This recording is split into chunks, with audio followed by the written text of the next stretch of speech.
Unspoiled Network podcast.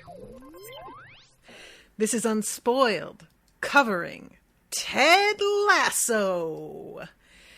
Episodes pilot and 2. We are covering 2 episodes today because Rashawn felt like it. Goddamn right I did. In these episodes, we get to meet Mr. Lasso himself, a Yank with no knowledge at all of soccer, aka a football, who comes to the UK to coach a team that secretly the owner wants to fail. Welcome to Unspoiled.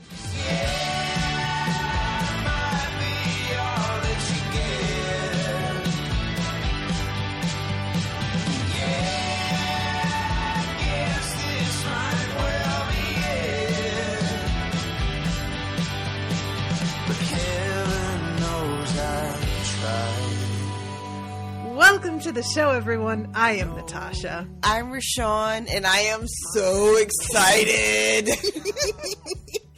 Guys, she really is. I really am. We took a little bit of a break where Rashawn went to smoke and I went to pee right before we started. And I came and put my headphones on as she was coming back to the computer going, I'm so excited, to herself under her breath before she was even like on mic. That's how excited she is she's just saying it to herself alone. I love this show so much, and I desperately need you to also love it. Well, good news, because so far, I love it. Yay! We're 2 episodes in. The second episode ended with finding out that he makes those cookies himself, and that was it for me, kids. That reveal... That was like, I already really enjoyed everything, but once we got that moment and him putting them into the little boxes, I was like, oh, okay. That's it. I want to marry this man. Oh, and learn how to make some amazing biscuits, please. Please, right? It's like, it's a little thing, and look what it does. Oh, it's the best. I was like trying not to oversell the show, as we mentioned, in the last couple of weeks. I was failing miserably because I fucking love this show. I love it so much. I posted on my own page tonight, letting people know that we were starting our coverage, and I am at about 15 times watching the first 2 seasons. This run through now with the podcast will be my 16th time watching these 2 seasons. I am sure you're going to tear through it again before we actually get to the episode. I hit episode 7 just today at work. That's what I was thinking. Yeah. I was only supposed to watch the first episode. It was episode 7 where I was like, oh shit, I gotta stop watching.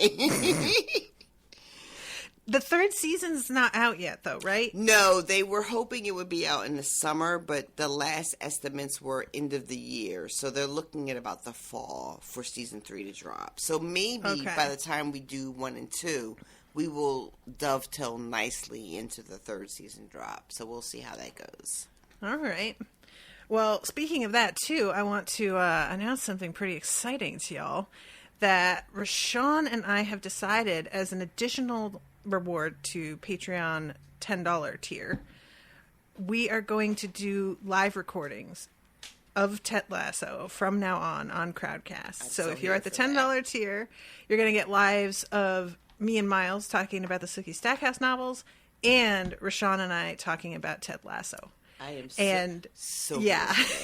Please join us. I suggested it to Rashawn carefully because I like doing things on camera. It's an extra amount and type of labor. It is. And I was like, I'm prepared to totally understand if you don't want to do this. I just thought it would be like a fun thing. And she was like, no, yeah, let's do it. And I was genuinely surprised that you were so enthusiastic about it. So the way I love this show, you guys, is so unexpected because like you've been listening to Unspoiled for a while. You know me, Tosh, I like to say things about, finding joy in your life where you can. And I mean it. But also, I'm that bitch that's like, everything sucks. Mm-hmm. I'm a very complicated person. But this fucking show, you guys, I cannot overstate what a blessing it was. And I don't even use that word usually. Like, blessing is a word I like skirt around. Like if people on Facebook are, like, going through a hard time and I want to, like, do an encouraging message, I try to avoid the word blessing because it feels fake to me. Yeah, completely agree. This show was such a blessing for me. It just made me happy in a way that very few things make me happy. And I just want to share it with everyone. The fact that it's still making you happy after watching it so many times, that's the thing that's, like, really cementing it for me, because that's remarkable. I was telling Tosh, like, I meant to watch, like, episode 1 today, because we're recording tonight, and I haven't watched it for, like, 4 months. Probably less than that. But, you know, being generous, say it's been 4 months since I watched it. And before I knew it, I was on episode 6 or 7. And I was like, oh shit, gotta calm down. Wait, stop. Like, it's just very easy to watch, and it just, episode flows into each one. And before you know it, you're done. So I want everyone to join us. You know, watch with us, talk with us, tell us how much you love it, because you know you love it.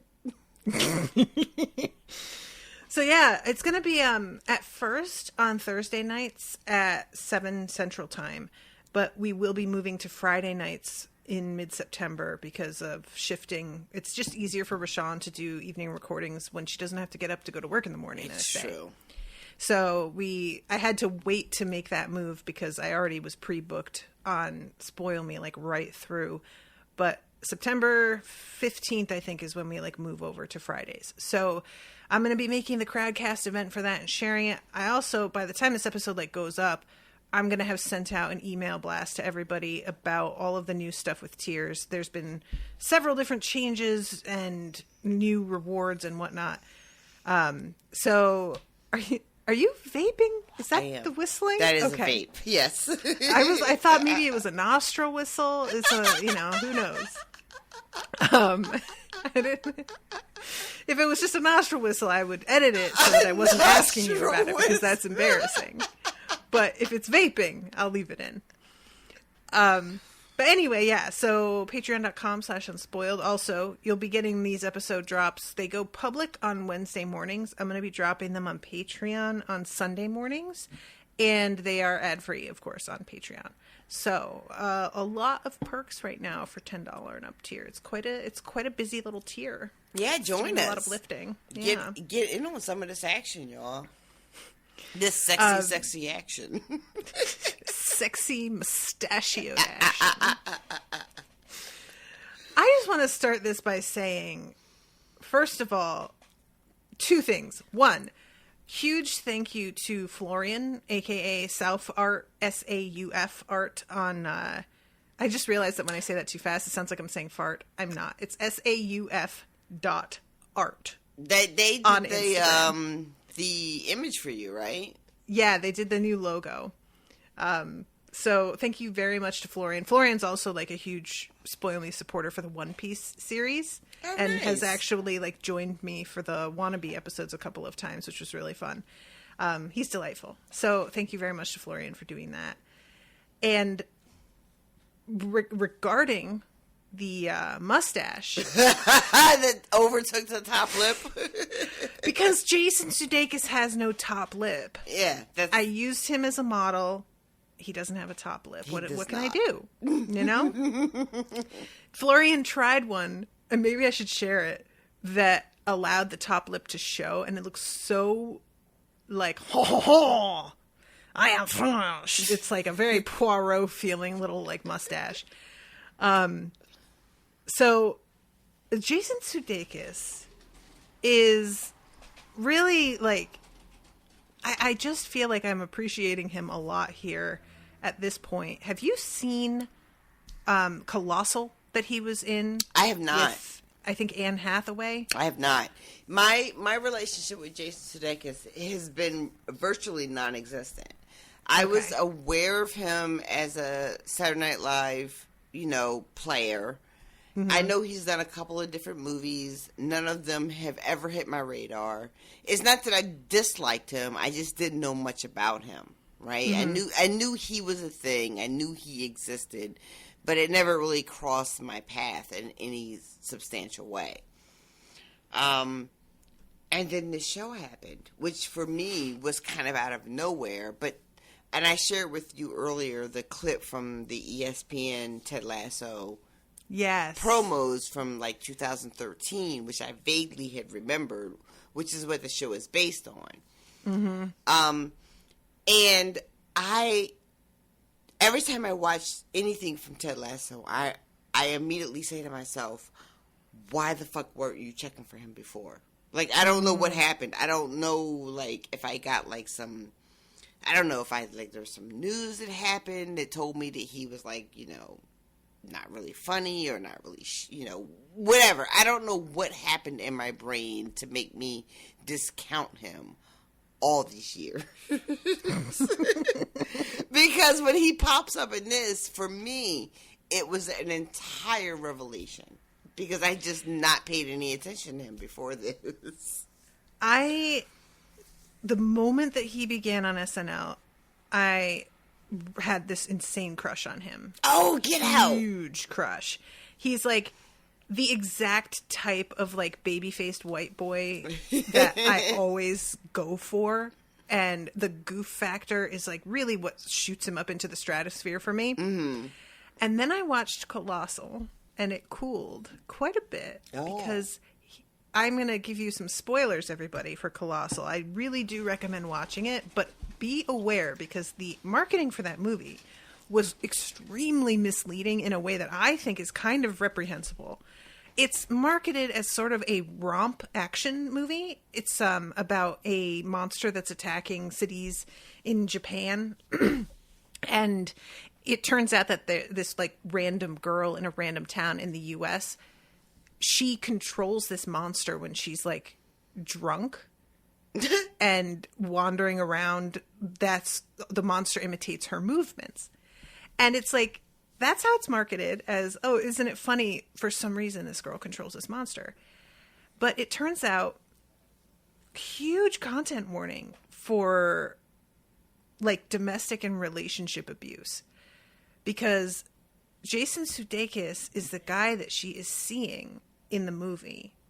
And he is a bastard. And he's a bastard in a really slow burn, believable, over-controlling, not necessarily physically abusive right away kind of thing. He's physically abusive eventually.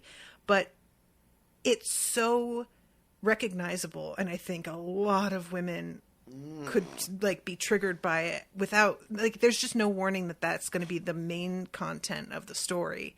And it was a lot darker than I thought it was going to be. Really? And he's so good in that role. He is so threatening and he is so excellent at doing that heel turn that abusers do where they are very charming to everyone else. And they manage to keep that charm up with you in front of those people but they have an edge to everything they say that lets you know that you're going to fucking get it later. Right. And everything that he does is couched in the because I care about you so much. And he is just incredibly creepy. So eventually I got back to crushing on him, but it took quite a hit because he was so effective in that role. And then to see him in this and he is like a delight. He's so great. And such a different character.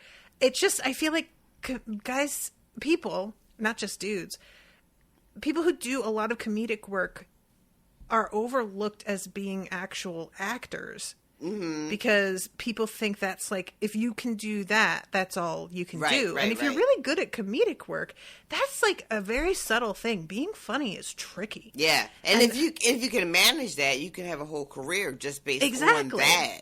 So, So, yeah. And he's like a weird, like, Ned Flanders sort of vibe here. There's a whole entire thing that happened in the zeitgeist about after Ted Lasso dropped about like whether or not Ted Lasso is like a Ned Flanders kind of thing, which I personally don't agree with because I think it's a sort of misunderstanding of what a Ned Flanders character is, because a lot of people don't really understand what Ned Flanders was, because they tend to not see the symptoms as a whole, and they like just try to kind of pick and choose later things. Gotcha. So I personally kind of bristled at the comparisons to like Ted Lasso being like a Ned Flanders, because Ned Flanders is incredibly judgmental. Like that's part of his deal, right? Because he's like so sure and satisfied in his own redemption and salvation, and the lack of that for other people. But he's so sure, except that he also like calls the pastor every time he needs to know anything, which is amazing. But again, like personally, I didn't have really any real relationship with Jason Sudeikis other than like I think I watched one movie he did. I want to say maybe it was called We're the Millers. Is that a real thing? I don't even know. I have no idea. But like I really wasn't familiar with him at all before the show started, and I am so smitten with him now. I am so smitten with him now that, like, if for those of you who are listening that, like, pay attention to pop culture and news and shit, there's a whole bit going on with Jason Sudeikis in his personal life with Olivia Wilde. Mm-hmm. And normally, my instinct is to side with the woman because generally we know what the fuck we're talking about. Mm-hmm. But I'm so fucking, like, wide open on him that I'm like, she's wrong. There was this weird thing that happened over the summer at a convention. Jason Sudeikis and Olivia Wilde, were a couple and had a child together, and their relationship dissolved. And Olivia Wilde was served with papers, like a process when server. she was like on stage somewhere, right? Yeah, I remember this. So, but he doesn't have like control over that. Exactly, right? And that was months ago. Well, she just recently refiled in their custody battle for their child, and she's trying to hold him accountable for what the process server did. And she's saying that he did that on purpose. But the thing is, like, you don't have any control over the process server. Mm-hmm. They just show up to be like, you're served, Yeah. And she's really trying to make it be like, oh, he did this to me on purpose. And every instinct in my body is to align with the woman. But I love this show so much, I'm just like, I don't know, girl. And I'm fully admitting it here for all y'all to hear. Listen, the thing, too, is that she's a celebrity. And, like, maybe getting close enough to serve her was a challenge. It really feels to me like the process server took that shit like personally and petty. Like he was trying to like make it a thing, Yeah. But maybe he doesn't like Jason Sudeikis and was kind of like, you know what, this guy, he didn't even like tip me for this. So I don't know. Did you tip servers? Well, nobody isolate that soundbite of me asking if you tip servers, because that's not what it meant. That's a different thing. It was a whole different type of server. Don't take it into context. I've been canceled. All right. So we need to talk about the actual episode. We open with the actual football team. We're going to call it football. Yeah, sure. Yes. And the camera slowly panning in on this ice cold bitch of a woman who I want to be so badly. Fucking like she's septum ordained, right? That's like for some reason her like claim to fame being on Game of Thrones, right? Oh, that's the other thing. She's in sex education, but to me, and that's what I was remembering her she's from. Jackson's mom. Yes, like, that's who exactly. I think of her as. But like her big claim is being septum ordained from Game of Thrones. Mm-hmm. But in my heart, she's Jackson's mom. 100%. And she could have been like She-Hulk. I love her so much. If she was a bit younger, probably, because of the way that they decide to do things. But she is jacked as fuck. Yeah. And her entire vibe is, I will crush you. And I will smile while I crush you. And I'll make you smile at me while I crush you. But you will be crushed, because that is my aim, and I achieve those. There's no way you're coming out of this not crushed. Exactly. I love the like, the season opens with a close-up of her face, and we don't know who she is yet, right? Mm-hmm. And then the first interaction we see with her is there's a little side with Higgins, who I love everybody on the show. I'm going to say over and over how much I love everybody, but I mean it, you guys. Like, no cap, I love everybody. But she has this bit with the coach, and he, like, comes in, and she's just like, yeah, okay, first of all, you're fired.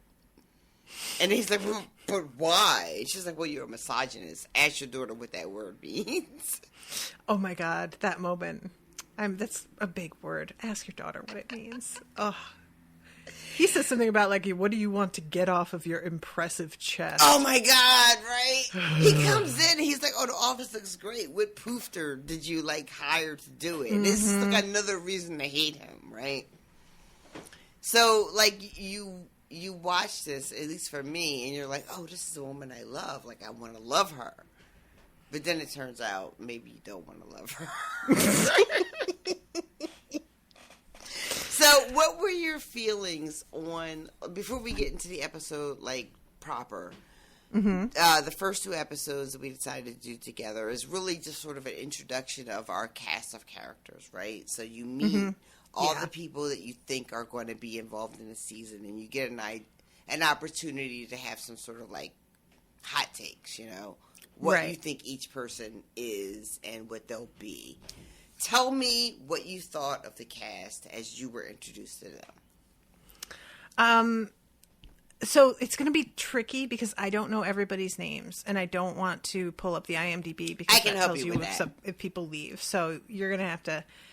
But so what's Ice Queen's name? So this is Rebecca. Okay. Her married name was Mannion, and her now that she's divorced is like Walton, I think. Okay. First of all, flawless casting. Second of all, I love her so much. She is just, everything about the way that she decides to, like, command things I know a lot of it is a put on, and I hesitate to even use that. Like, it really is who she is, but she's having to, like, project to compensate. But I wish that I could do it like this. She just is like, here's how it's going. And I feel the need to say, here's how it's going, and then give you 4 paragraphs justifying and explaining why it's going that way. And she's not doing any of that. I wish so much that I could, like, not over-explain, but I always feel a need. So she's wonderful. And then, what's this guy's name that's her assistant? Her assistant is Higgins. Who is, I think his name is Jeffrey Swift, who was in, what's the show everybody liked? Downton Abbey. Oh, okay. He was in that. I saw the first, like, 2 seasons. I didn't watch it, but, yeah. Yeah.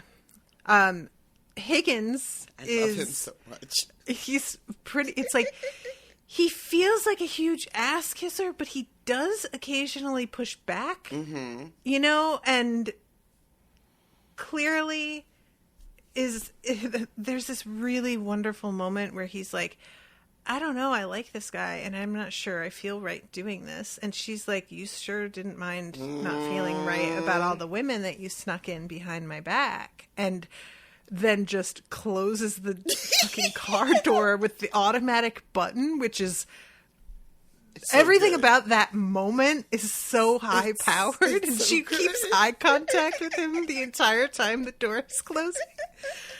So I really did enjoy that, like, you have this sympathy for him, but then you kind of do find out that, like, he has been shady, though. Yeah. And she has every right to feel a bit of a way about him.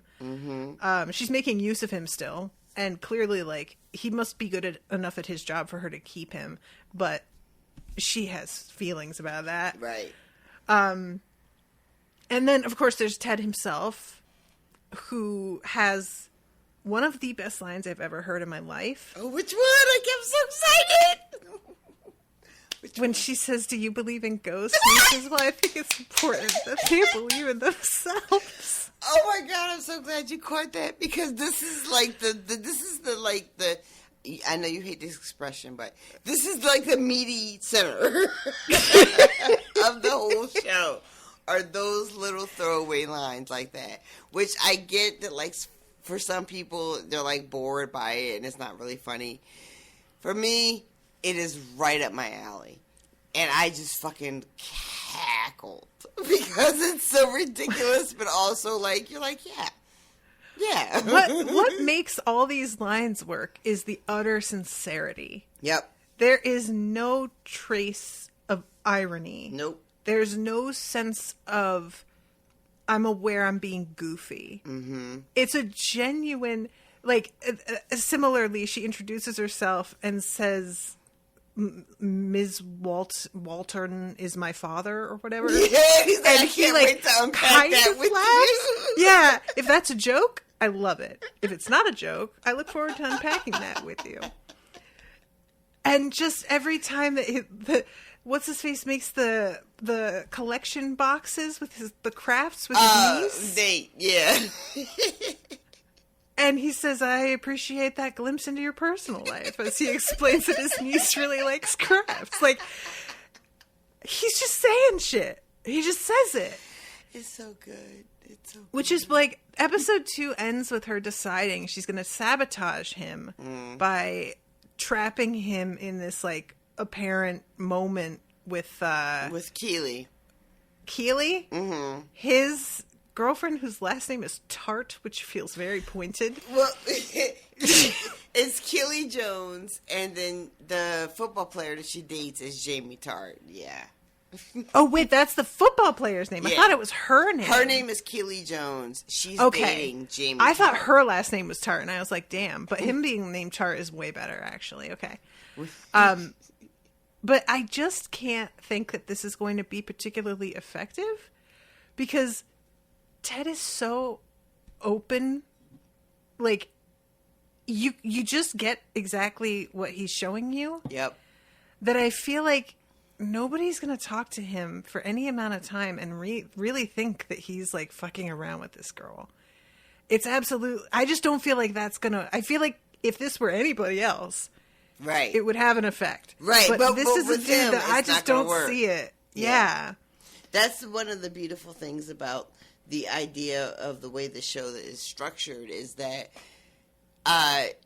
from the viewer standpoint, when we meet these characters, is that Ted Lasso is 100% sincere and earnest in everything he says. Mm-hmm. Like, there's no, like, subtext. There's no, like, you know, plan that's underneath the radar or whatever. Like, he just means what he says. And it is about the reaction to him is what drives, like, the show. So we meet Rebecca, we meet Ted, we meet Beard, who I'm going to come right out and say is one of my personal favorites. And I was really surprised when I watched that ESPN clip that it's the same actor who's playing his, like, right-hand guy in those clips, and they just sort of like, yeah, no, we're going to fully transplant everything from that into this episode. It's so weird to me that this whole thing, like Ted Lasso is a Bill Lawrence show, and Bill Lawrence is, for people who don't maybe know or don't remember, Bill Lawrence is the guy who brought us Scrubs and Cougar Town. He was a writer on Spin City. So I've been a Bill Lawrence fan for a while. And I was listening to the Scrubs podcast that came out during COVID, and they were just starting to do Ted Lasso. They were just starting to film Ted Lasso when COVID started. Okay. And listening to the Scrubs podcast, and Bill was on there, and he was starting to talk about the show he was doing, and Zach Braff actually directed an episode of Ted Lasso. And so I heard about this show from them. And I was like, oh, well, you know, I really like Bill, so let me check out the show. And it was, you know, it was just fucking perfect, in my opinion. And I was like, oh, my God, this show is so great. It's going to be like a monster. But then I didn't hear anything about it for like a couple of months. I was like, maybe it didn't do well. 20 fucking, like, nominations later. And so the people who are behind the show, I have like a lot of confidence in, and I am familiar with their work. And I was like, all right, well, I trust them, so I'm gonna like give the show a chance. But nothing really happened. Like the first season happened and people liked it, but it kind of like ran under the radar. Mm-hmm. And then the second season hit, and then it just like exploded. And it was just everywhere. It got all the Emmy nominations, and like everybody loved it and all that shit. But it was a real slow burn, and I don't think a lot of people paid attention to it at all for the first season. That's what's so like saddening to me about how quick shit gets axed, because so many streaming services are trying to make original content. Mm-hmm. And they give things like 2 seasons, and if everybody isn't talking about it, they just fucking end it. And it's like, you need to give like everything a little bit of time to breathe. Yeah. You need characters to develop. You need word of mouth to be. There's so much content noise that you have to break through. And there's just no patience unless something's acting like Game of Thrones immediately. Right. They're like, well, that was a nice try, kids, but no. And it's just, I have been consistently surprised by some other series that I've watched that I thought were really good that nobody talks about. And I'm like, how did this not get more attention? One of the things I'm watching on my own right now is a show that Candace recommended called Fort Salem Motherland. Oh, I heard that was good. I haven't watched it yet, though. Yeah, it's like quite compelling and has the kind of like world building that I think you could create a pretty dope glossy coffee table book about. And I never heard of it until Candace mentioned it. And it got canceled after 3 seasons. Oh, shit. So apparently they knew the 3rd season was going to be the last one, so it ended satisfyingly, but I haven't gotten there yet. But anyway, okay. So we talked about those 2. We talked about Ted Beard, who is essentially his like info guy. Yeah. And Beard is also his like right hand in the kind of deep, I don't even have to talk to you about it way. Yes. That friends get.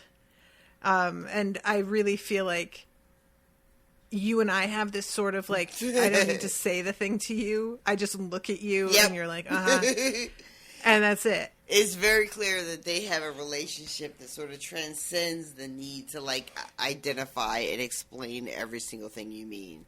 Like they have a shorthand they both respect, and they can lean into that to get the point across and then bounce right back out of it without like having a whole drawn out thing about it, which I really enjoy.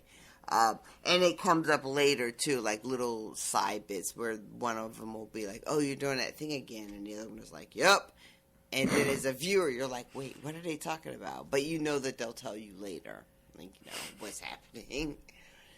The scene at the beginning of episode 1 where Rebecca is... Stop covering your mouth. Oh, how did you know I was doing that? Because it's a very noticeable sound change. Where Rebecca has the coach in and she's firing him at the very beginning of the first episode. And he's such a jackass. Oh my God, he sucks. He strolls in with his shorty shorts on. Makes some kind of comment about proofters who must have redecorated her office for her. Mm-hmm. And then she fires him, and it's so satisfying. Oh, it's so good. Oh, she also offers Higgins a like $1 million piece of artwork, which he just dismisses, and she clearly would have actually given it to him. She's like, yeah, you totally should have took it. That moment broke my heart. Oh my God. I'm trying to just full disclosure, guys, I had to put these subtitles on because I don't know. Is this just me, Rashawn? Am I just getting old? I can't hear TV shows and movies clearly anymore. You're getting old. I feel like the mixing is worse because like. Yeah. Owen's like 6 years younger than me, and he's the one asking for this as well. Yeah, no, it's bad. It's not you, but it's also you.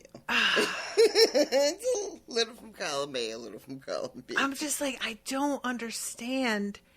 There are times where everything is perfectly audible, and then it will drop. Like, there's a moment on the plane where he says something to Beard about $5 if I work that into a sentence later. No, right, into touch. I had to rewind. I rewound that 4 times. No joke. And finally, neither of us could figure out my volume was at 60. And I finally was like, forget it. And I had to turn the subtitles on to see, because neither of us were getting what he was saying. And I'm trying to be really careful to not read them, because subtitles step on jokes a lot of the time. So I don't want to ruin the joke by reading it before it's even said. So I'm trying to sort of not pay too much attention to it. But it just, I have this problem with so many different, and it's like really frustrating because HBO is a particularly bad one, where not only are things mixed poorly, but the app itself, the volume is so much lower than everything else that I use. Anything like Hulu, Netflix, Amazon, their volume level is at least 20 clicks higher than HBO. So I'll turn something way up and I'll forget, and then I'll switch to Netflix and they'll do and I fall off the fucking couch. So anyway, I've got the subtitles on for this, and I just felt like I should mention that because I don't know if that will make any difference in my viewing experience, but I can't help it. It's necessary. I watched the first couple times I watched the subtitles. I've seen it so many times now, I don't need the subtitles anymore. But the first couple of times I watched, I did with subtitles just to, like, you know, make sure I wasn't missing anything.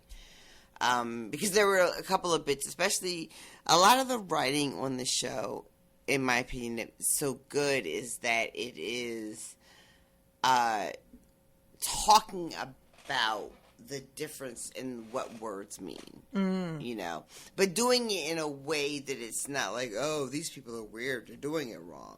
It's doing it in a much more, like, honest, like, curious, open way, you know, with, like, no judgment. But I was missing a lot of the, like, nuance of those jokes, so I had to put, like, subtitles on. Yep. But I've seen it so many times now, I don't have to use them anymore at this point. But, like, when she brings in the coach at the beginning of the pilot, and she's firing him, and she tells him, she's firing him because he's a misogynist, and tells him to ask his daughter what that word means. And then she's like, and also I have to see your balls every time you sit down. Oh my God. And he tries to shift, and she says, there's the other one. It's just oh my God. Not quite an oasis, though. And the whole way that this is framed is really smart, because she is talking to him about how average and mediocre the team has been under his leadership. So it really makes you think that she is aiming for a winning season. And that's why she's doing all of this. And then when it turns out that actually she wants this to crash and burn, it's, I find this really interesting, because the theory she's running on is, my husband loved this football club and I want to kill it because he loved it, and fuck that guy.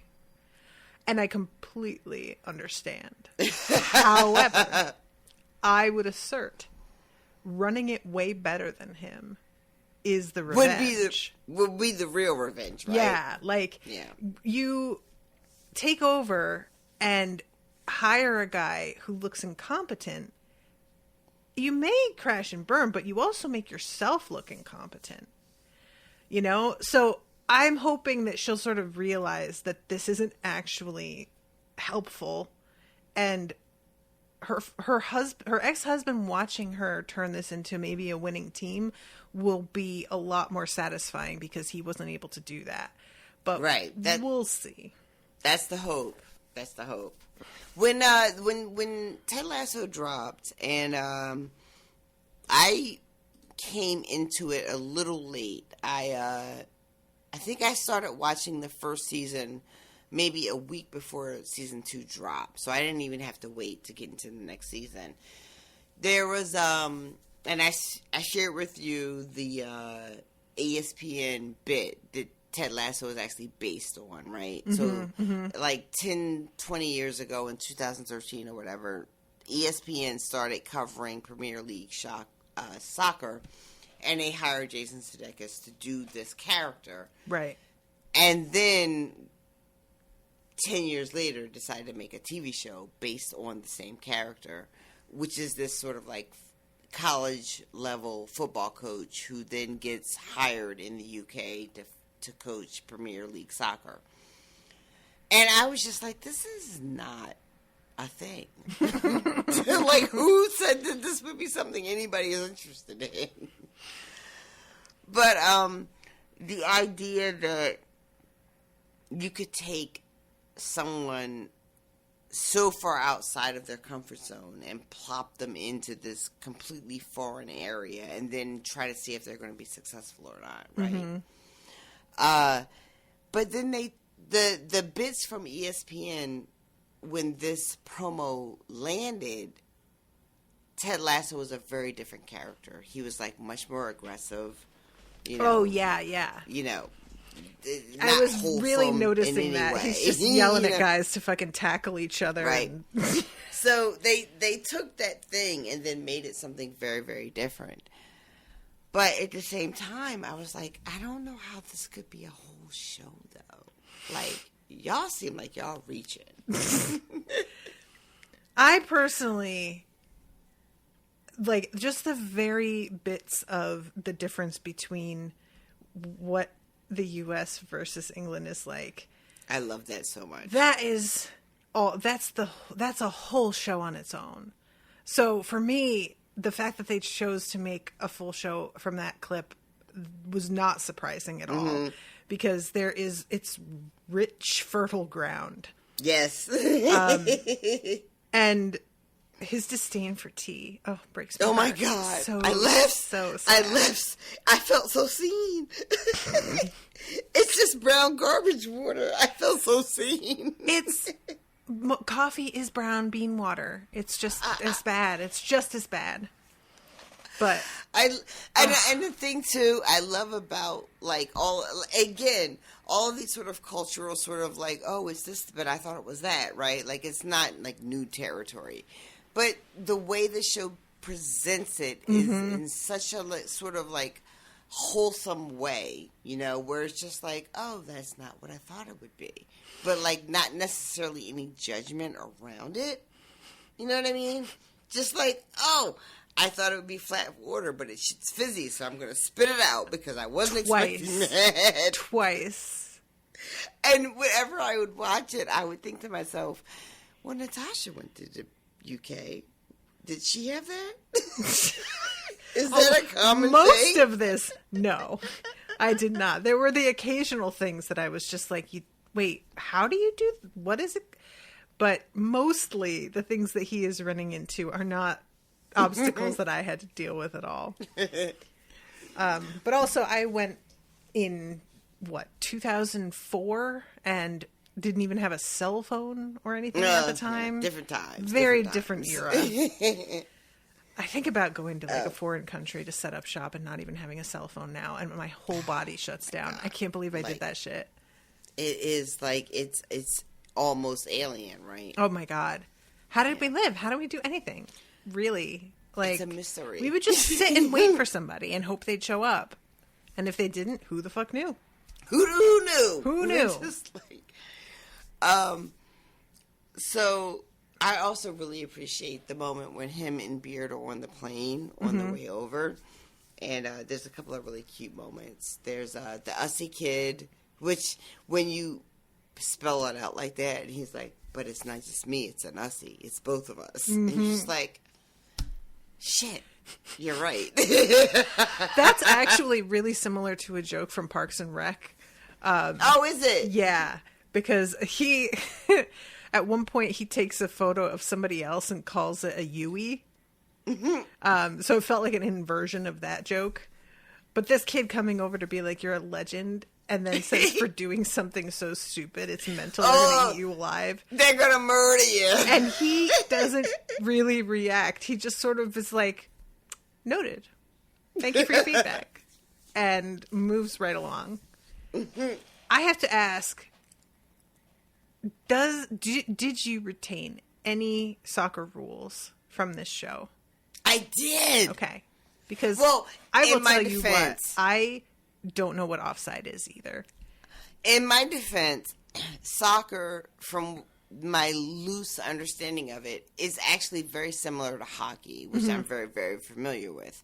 So a lot of the rules translated for me very, very easily. Like offside rule in soccer is very similar to offside rule in hockey. So I was like, oh yeah, I know exactly what that means. If you're not a hockey fan, though, and you've never watched soccer, I can see why this would be complicated. Well, I grew up watching soccer. My father, being from Colombia, soccer is the sport. It's the only sport. And I played soccer until high school when I switched to field hockey, which was absolute garbage. No offense if you play field hockey, because you are not the problem. But no, it's the sport. The Sheehan High School field hockey team was absolute torture, and I hated every second of it. So I know soccer in general, but then there are things like offside, where I asked my dad, I asked my coach, I asked everybody, and nobody could give me a fucking real answer. Simple. It's kind of not, though. You offside is when you progress into the offensive zone before the ball or the puck or whatever it is, Yeah, but using. How far? It's like up to, it's a very, for me, it feels subjective. And there would be times where my dad would be yelling it at the screen over something, and I'm like, but it wasn't. And he'd be like, this fucking referee, and I'm like, all right, well, you clearly disagree about this, which means that there's not an absolute yes or no on whether or not it was happening. He would get so intense about it, let me tell you. It's really interesting having come from, such a soccer folk. I didn't grow up watching football at all. That was not an experience. It was soccer all the time. And I said we would call it football, but I'm sorry, I completely just disregarded that. But a lot of American homes, it's football is the thing. And especially fucking down here in Texas. When I was working at that grocery store, when I very first moved down here, the days when there were games, the store was fucking empty. You could have run through entire sections stark naked and not run into a soul. Oh yeah, no, they're home watching the game. Yeah, bitch. They're not in the supermarket. And the local teams, it's way more serious. Nobody gives a shit about local teams in Connecticut. The high school football team. Are you kidding? Nobody cares. And down here, all of the banks are painting the windows with the logos of the high school team, the Yellow Jackets. It is here. Or is it the Hornets? See, they would hate me because I don't know. There's also the Cardinals, but it's such a big deal. And I just never had any connection to that. It was soccer, which is so much. I find it really funny. I get very irritated with American football because it's a stop-start kind of game. Mm-hmm. You play for a second, and then it's whistle blow, regroup, position, and play for 2 seconds, and then pause, regroup, position kind of thing. But soccer is also really slow. You're constantly moving, yes, but it's kind of boring a lot of the time. Super no boring. Offense, everybody. I've tried to watch it multiple times. Again, as one who likes hockey, I thought, I can just slide in soccer, no big deal. It was low-key a big deal. Hockey is so much faster. The puck moves like lightning. People get into fights. It's just soccer. The closest thing that I remember seeing as to a fight is guys kicking each other and acting like it was an accident. And then one of them would go down in this incredibly over-dramatic, grabbing at his shin, rolling around, screaming kind of way. And it was always so, because you could watch the replay and see how it didn't hurt and you could see the moment he decided he was going to make a big deal out of it. Mm-hmm, you could see the moment in his mind where he's like, you know what? Fuck you. And he just grabs his leg and goes down. Those are the main moments of excitement other than goal.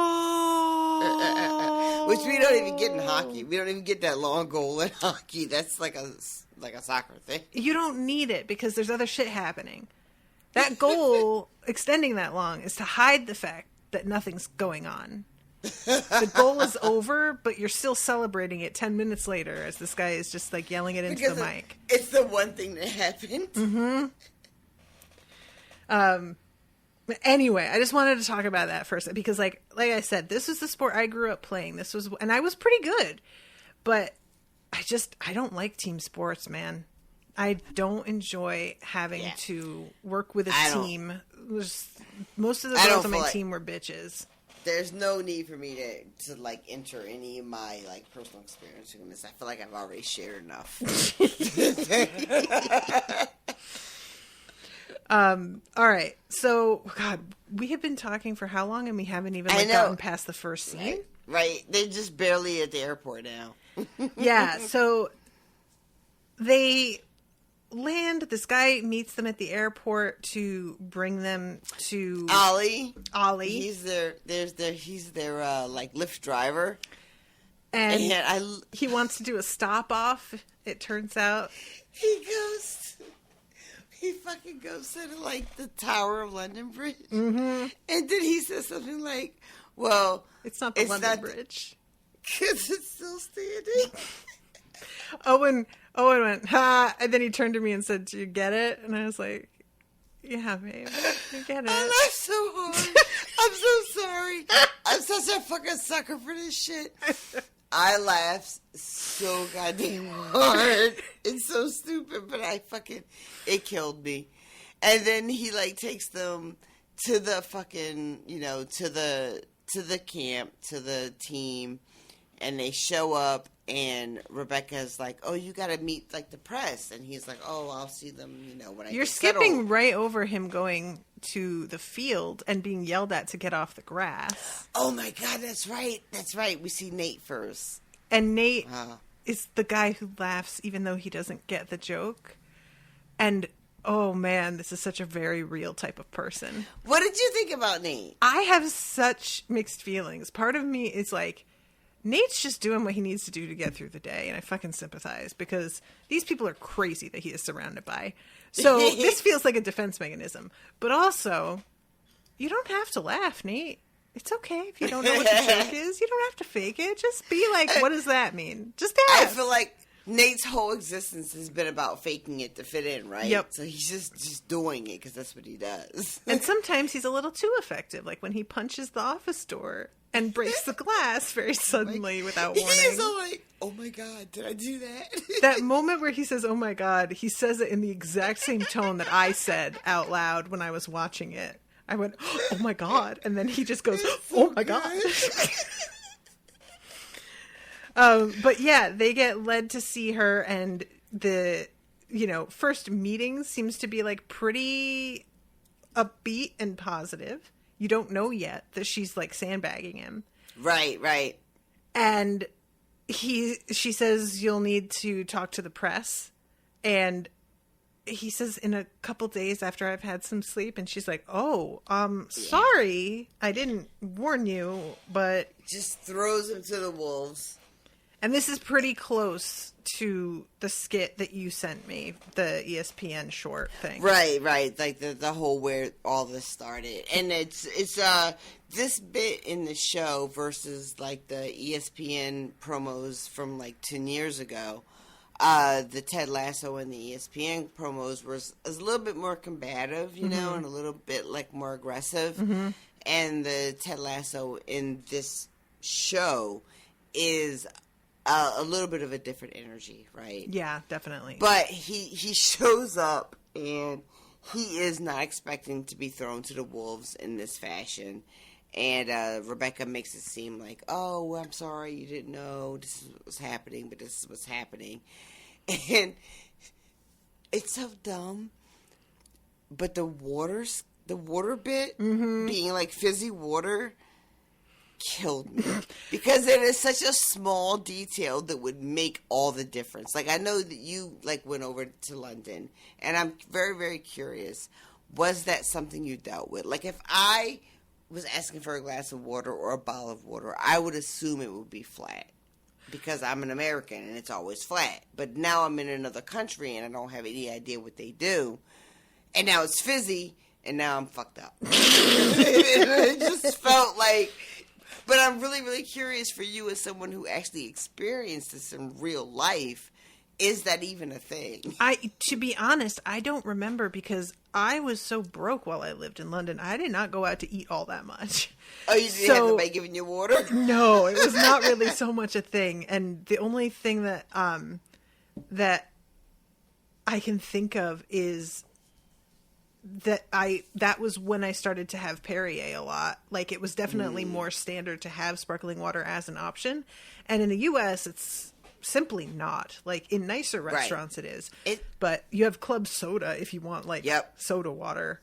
But yeah, this is not something specific that I remember. When he meets her in the office and he's like, yeah, let me get a coffee or anything with like caffeine that doesn't taste like coffee. And she offers him tea. Yeah. This so breaks hard. my heart. I swear to God, you guys, look. I understand that everybody likes their own thing. Seen. I have no problem with coffee. In fact, I quite like coffee in certain contexts and prepared certain ways. And the smell of it, get out of here. The smell of coffee is the best thing.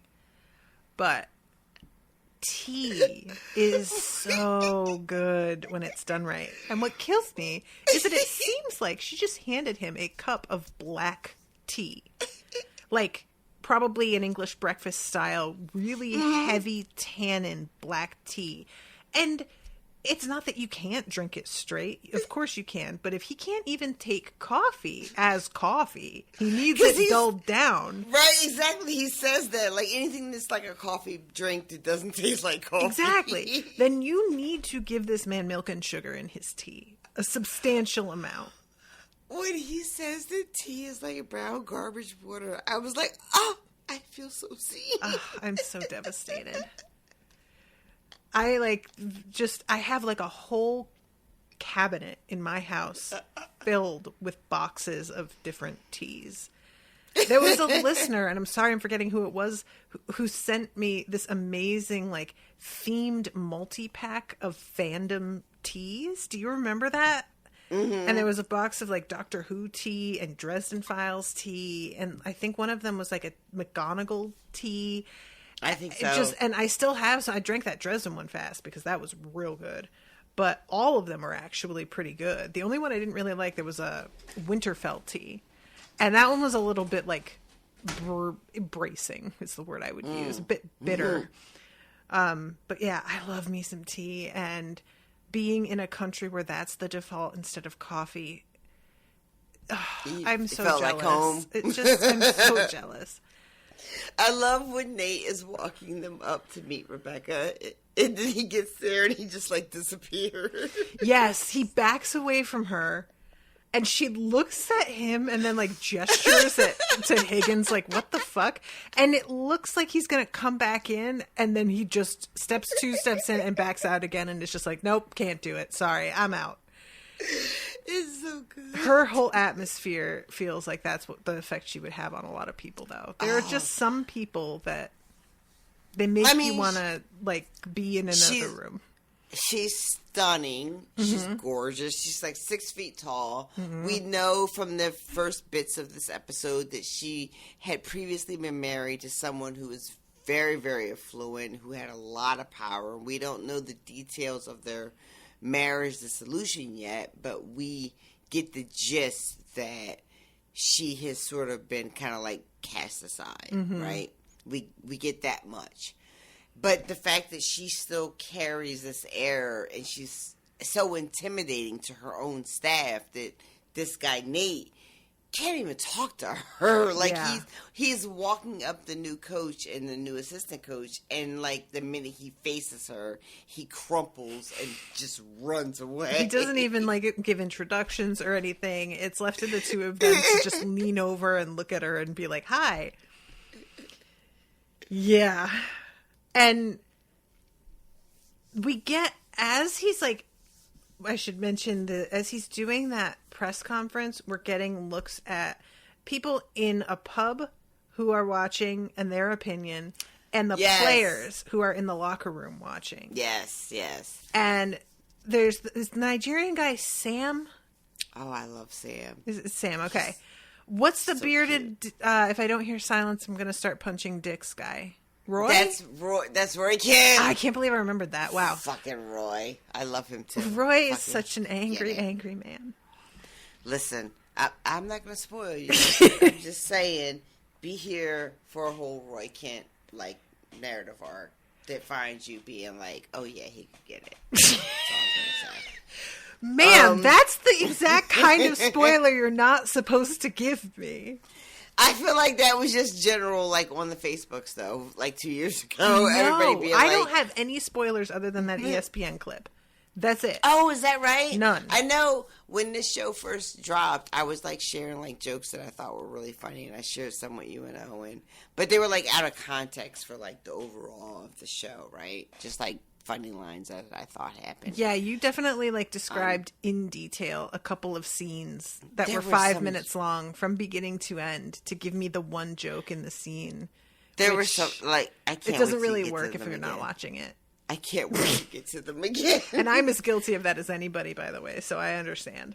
But, like, so the main characters we meet in this first episode, we meet, you know, Lasso, we meet Coach Beer, we meet Nate, we meet Rebecca, we meet Roy, we meet Sam, we meet Jamie, that's the name I was struggling with, and Keely. Those are, like, our main, like, cast of characters, you know, that we're going to be dealing with throughout the show.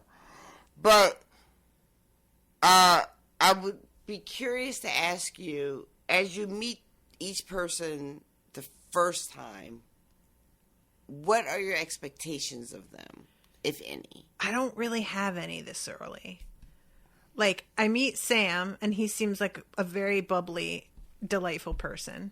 Oh, he's delightful. Roy is focused. He comes, like, in the second episode, I'm like, okay, this man is angry. That's a whole different energy in the second one. At first, he's a leader, and he is just like, we need to get a thing done, and y'all are dicking around and not getting the thing done, and I would like to go home. So if we could just fucking do the thing, it would be great. Shut the fuck up, which I sympathize with a great deal. So at first I was like, all right. But then when he basically, like, the whole energy of him meeting Ted, first of all, the looks could kill moment. And I love Ted turning to Beard and just going, yeesh, because that's the exact right response. That, I was like, wow, you're really coming out hot on this guy. And as it continues, there doesn't seem to be a moment of, like, I'll acknowledge he's getting some things done, even though the shower pressure improves enough to knock a man down. Right. Which I feel like he should be getting some credit for. And I understand that. I think, like, all Roy says is, oh, the gaffer fixed the water pressure. Yeah, they keep calling him the gaffer. The thing that I keep thinking of with Roy is, and I don't think that this is the actual case with him, so it's not really a one-to-one comparison, but the energy that I get is, I could have your job because I actually know what I'm doing, and you're here instructing me? I don't think so. It's like, you know, somebody who has never worked in food service gets assigned to be the manager. And you're sitting there like, yeah, Some guy shows up, not always a guy, but let's face mostly it, usually a guy. And they show up and they're going to tell you how to do everything, and they have no experience and they have no idea what they're talking about. And meanwhile, you have been in the trenches and you're like looking at this asshole like, how are you going to tell me any fucking thing? They'll say something like, well, have you guys ever thought of, doing things faster? Right? Oh, wow. I really cracked the case there. Do it faster. Yeah. Have you ever thought of being more friendly to customers by having full conversations while also still getting more than everything on this to-do list done somehow? Let me throw it out there. Maybe have you guys thought about being better? I don't know if it's occurred to you all, but I don't like you on a personal level. But anyway, all right. So that's Roy. And this moment, it's just the difference in their attitudes. Like Sam is delighted by Ted's whole energy because he thinks this is kind of hilarious. And Roy is like, you think this is a fucking joke? And we get this dude who stands up and asks Ted a question. Is that Trent Kim? Trent. I like your glasses. Trent with the hair. It's a fantastic head of hair, though. Trenty with the good hair. He has got from now on. He has got this mane of wavy brown hair with streaks of silver, like an aging lion. Yeah, and his fucking corduroy jacket. I mean, oh, he's a journalist. So, get out of here! Are there elbow patches on this thing? And the glasses get pointed out, which I would bet money he doesn't even need, but he wears them because that is what you wear with a corduroy jacket. But yeah, he does a whole, you've only ever succeeded at the amateur level and you're coming in on this big team and you don't know football and is this a fucking joke? And he says, is this a fucking joke? And one of the guys in the pub just slams his hand on the table and it's just like, thank you. So the kids in the bar are Baz, Jeremy, and Paul. Okay. And those are our peanut gallery guys. They are delightful. I love when Ted says the guy who bends it like himself. Beckham! They made a whole fucking movie. Who the fuck are you? That bends it like himself is really inspired. It's so good. It's so good. They're so disgusted. They're watching this. They're like us watching politics in the U.S. We're just like, what the fuck, Biden? What are you talking about? Who's the goalie? The fella with the big Mickey Mouse with the big Mickey Mouse. They're just pelting him with questions to prove how little he knows. And unfortunately, he isn't the one who was reading that book on the plane on the way over. Yeah. Which I really want to ask him why not. That's the thing, right? He's got Beard in the cut who is doing the work, right? The fucking groundwork to figure out where they need to be and how they can do this job that they now have. And Ted is not really doing that because he trusts Beard to do it. But then Ted is the one that's at the press table having to answer all these questions while he's drinking fizzy water. And it just all goes really, really bad for him. And it makes sense once you know what it is that it's Rebecca, right? Yeah. Once you know what she's doing, because the second time he drinks that water and spits it out, she gets the biggest grin and it looks very sincere. And I was like, why is she seems truly happy because there's a smile she puts on when she's angry and that's got a whole different energy. This was a sudden, bright, exactly kind of smile. And I was like, what? Does she just think he's really funny? I thought that maybe it was her warming up to him a little bit. Yeah. And I was like, but he's not representing you well. Why would she be glad about this? And so later on, when you find that out, I was like, okay, that makes that moment make a lot more sense. Because she was so patient in a way that felt really out of character for who we know she is. Right, you know? right. When we find out that her patience is actually couched in the fact that she's hoping for him to fail because she's got this whole revenge scheme going on, then you're just like, ah, shit, you know. She's seemingly supportive of this guy that we all want to like because he's so likable, and then you find out that she's actually got sort of nefarious motives happening. Yeah. And it's just a sort of weird, like, well, what are we doing then? Like, who am I rooting for? Mm-hmm. I would ask you, if you wanted to wager a guess, how do you think this particular plot point works out with this whole sort of her wanting the team to fail because of her own I'm hoping it's what I motivations? said, which is that she realizes them winning is better revenge. That's what I'm going to put my money on. All right. And I hope Duly that's noted. true. I also have to mention the moment where she says the team has just a history of mediocrity, and a journalist says that's harsh, and she just stares him down and says, am I wrong? Until he, like, quivers into a puddle. It's so good. It's very satisfying.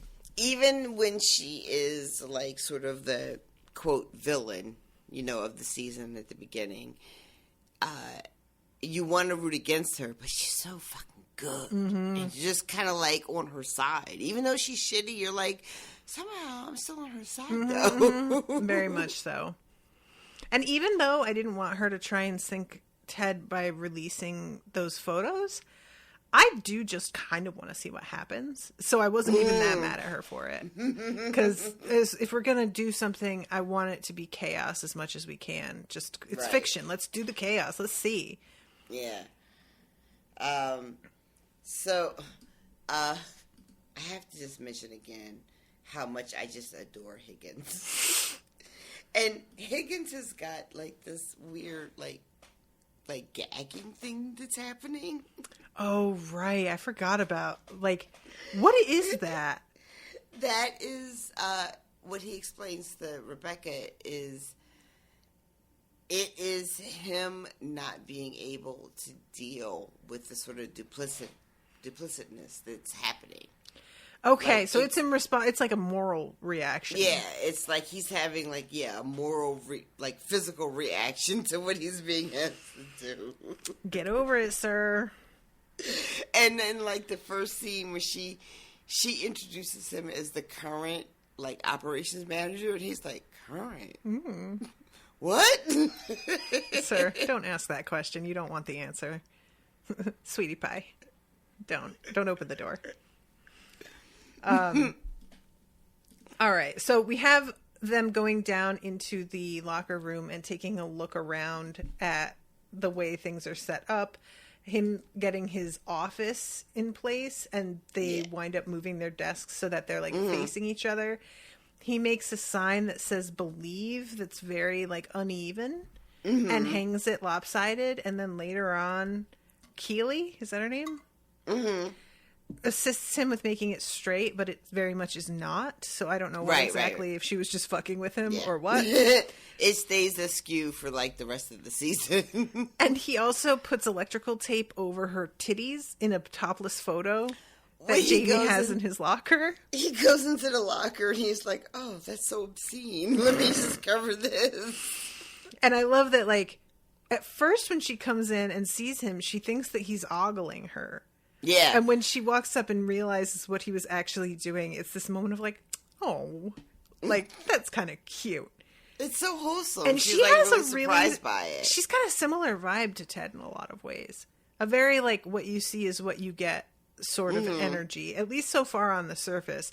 They hit it off really well. And, like, she's out here doing the same thing he does, is just asking, would you rather be a panda or a lion? Out of nowhere, for no reason. So and that's, like, just exactly what he kind of does, is hits people with weird questions out of nowhere, because it's just what he happens to be thinking about at the time, you know? I love that moment between them that is so, like, sincere and them connecting on, like, a really basic level of asking these kind of questions. When Rebecca sees it, she immediately tries to think of a way to exploit that. Mm-hmm. You know, because that's where she's coming from at the time. But also, she tries to act like she's too good to answer the question. And when she hears them say panda, she has a very strong reaction to that answer. That's bullshit. That's the worst answer. And her choice of line makes complete and utter sense.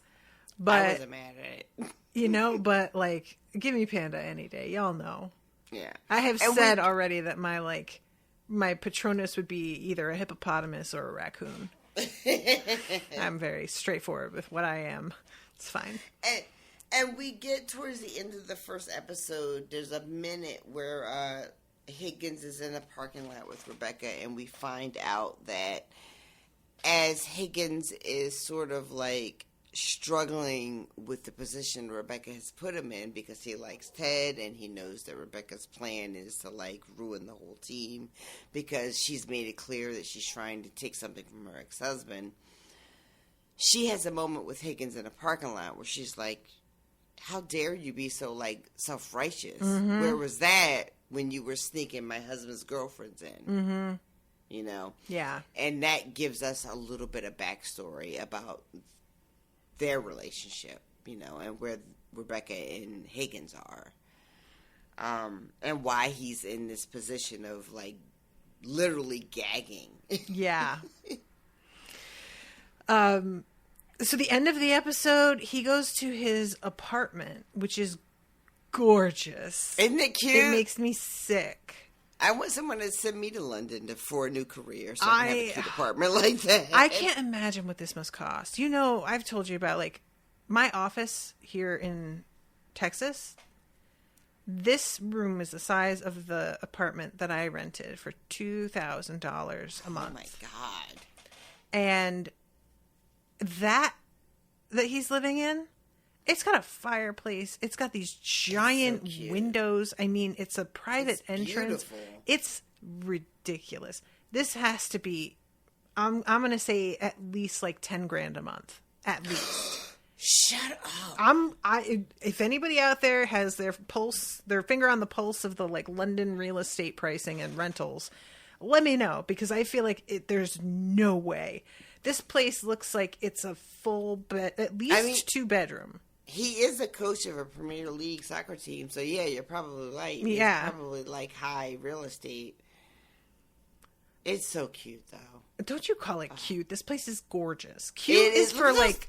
It's like floor-to-ceiling windows. Mm-hmm. Oh, it's gorgeous. And he makes a phone call to his son. Yeah. And we get this really, like, difficult moment because the son hands the phone off and you see him take this deep breath.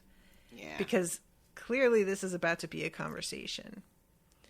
And he's talking to his wife and says that it's going to take some getting used to. That it's actually pretty nice. They've got a cute neighborhood too. You and the little guy got to get on over here. Come check it out. Yeah. And then there's a stop and what did I say? Yep. No. That's what I'm doing. I'm giving you that space. That's what I thought I was doing. And his whole energy changes. And his, like, what I always think about in moments like this on television or in movies, how good an actor you have to be to convince your audience that there's actually somebody on the phone with you. Yep. Because this is just fucking him palpable, alone right? on the phone, you know? But you feel it. You really feel like someone's on the other line telling him, don't say that thing. I asked you not to say that. You know how it makes me feel when you say that. You know what I mean? Like, he really does play it really well. As you're watching this, you 100% get that, oh, this is the thing they've talked about before. She has asked for the space. He's crowding her in this moment. She's pushing back, and now he's trying to, like, you know, navigate around it. Yeah. He doesn't mean to make her feel bad. And it's really uncomfortable and, like, low-key, like, difficult to listen to, but you 100% get what's happening in this moment. Yeah. And now, him being all the way across the world is starting to make a little bit more sense. Yeah, your chair, I swear to God. Sorry. We gotta do something. Yeah, the moment when he says, I love you, and then there's this long pause, and he says, it's okay, you don't have to. Yeah. I was just like, oh, cut my heart out. Yeah. Like, and for me, I don't see this relationship making it. Because if the other person is in the position where they can't even say that they love you back, it's just, that's kind of it to me. I don't feel like you come back from that. I mean, even in the worst points that I was in with Brendan, I could still say I loved him because I did. It was just, that wasn't enough. Yeah. It's not always enough. But if you can't even say that, that's kind of over. And that's what it feels like. It feels like when he says, I love you, it puts her in a position to be like, I have to say it back. But I don't feel it back, so I'm like, now it's all awkward. And it's one of the things where, like, I feel like a lot of times in popular culture and also just in our day-to-day lives, when we are going through these things, we want to ascribe blame, right? We want to make someone the bad guy. Right. And that's not always the case, Yep. And it's for these characters who we've just met, we don't really know all the details of the marriage. We know we've met Ted Lasso, and he seems like a great, sincere guy, and like, who wouldn't love him? But then we get this little glimpse into his conversation with his wife, and we find out that she is in a place where she can't give him back what he is wanting and what he's wanting to give to her. Mm-hmm. And, like, the first instinct is to be like, well, he's great, so you must be terrible. But if you're, like, aware enough, you stop yourself and be like, no. Yeah. It's probably not that cut and dry. I never am, like, as much as he is a delight, I never take the man's side in these sorts of moments. We don't know what he's like at home. The fact that he is willing to let his partner do all the reading on the sport that he is going to allegedly be coaching, to me, says quite a bit on how much responsibility he takes for his own life. Right. I don't know if that's valid, but we shall see.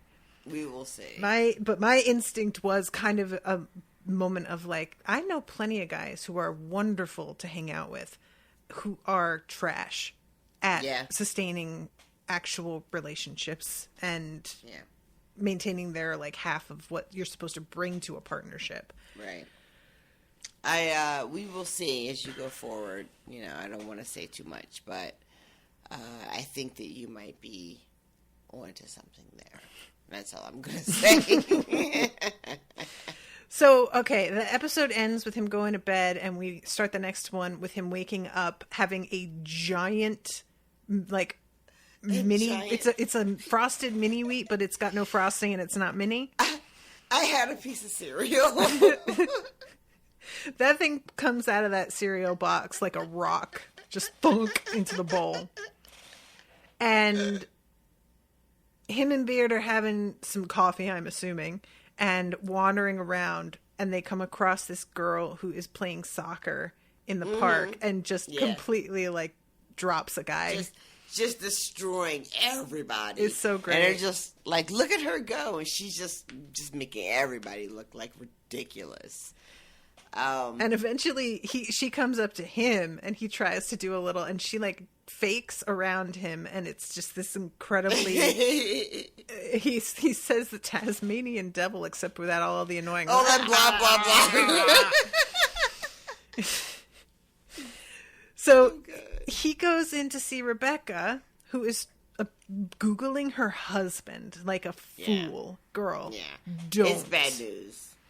I Googled Unspoiled Podcast, and I had to, like, opt out of it. Look, I don't go looking for this stuff. I don't even read reviews anymore. What the show is what it is. I'm not changing anything because somebody likes or doesn't like it. We are what we are. You either are for us or you're not. But this is something that I always think about. Like, there are some celebrities that will reply to things really quickly, and it's clear that they have like an alert if they get mentioned. And it's like minor celebrities, obviously, because if you're a big one, you don't need that shit. And I just can't imagine wanting to see every comment somebody makes about you. Why would you do that to yourself? There was a story about somebody recently, I can't remember who it was, but they clearly had that thing where anytime their name is mentioned, they get the alert so they can come comment. And I don't know why you would want to live your life like that. Right? I would have no interest in knowing when people were talking about me, especially if I was a celebrity of any caliber. Why would you want that to be your life?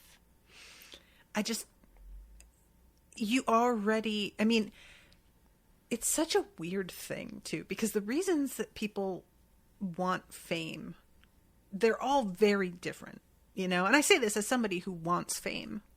I'm not even going to try and front. I do. But the, like, part of fame where everybody has an opinion is not the part I'm interested in. That is the worst part. That's exactly the part that makes me kind of not want fame, actually. And so engaging with that in a way that feels extremely time consuming also. Why? Like, what are you getting out of it, and what are you proving to the people who are instigating this to begin with?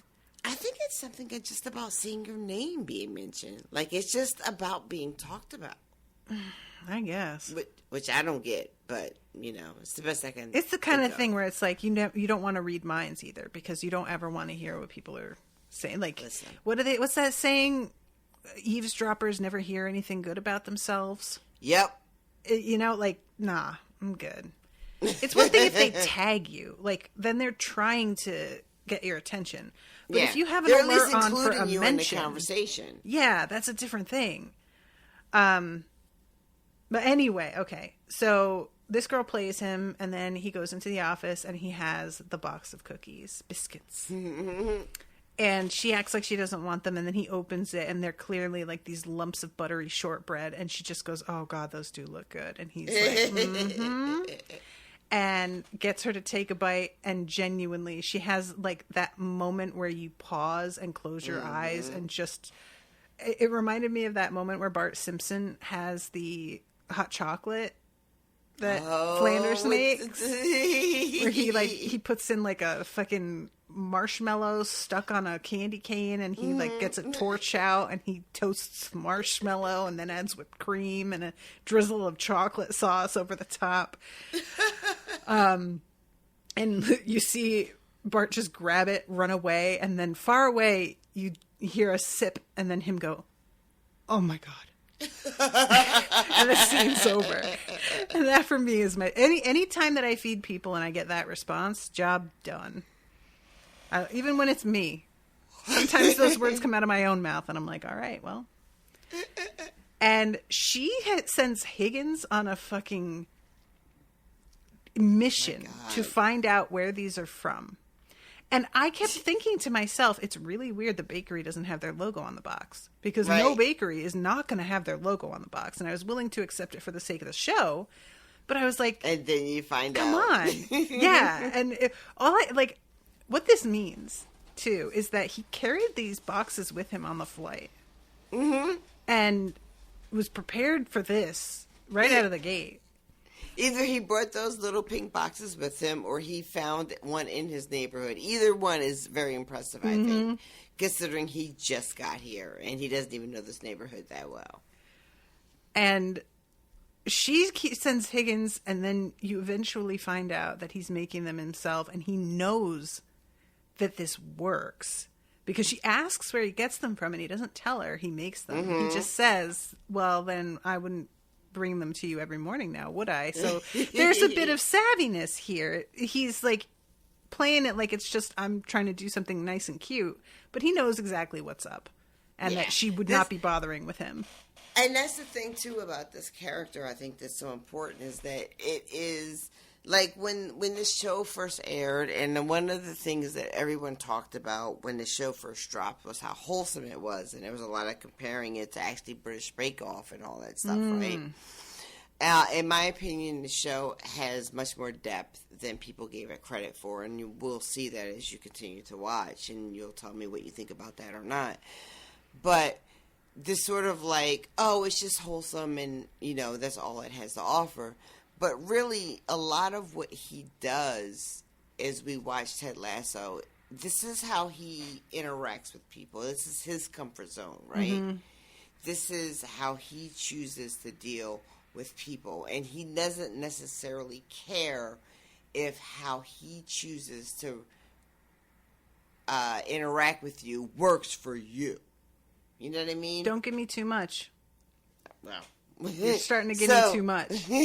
So what my whole point is just that, like, the idea of, oh, I'm making biscuits for this woman because she likes those, mm-hmm. right? And it's wholesome.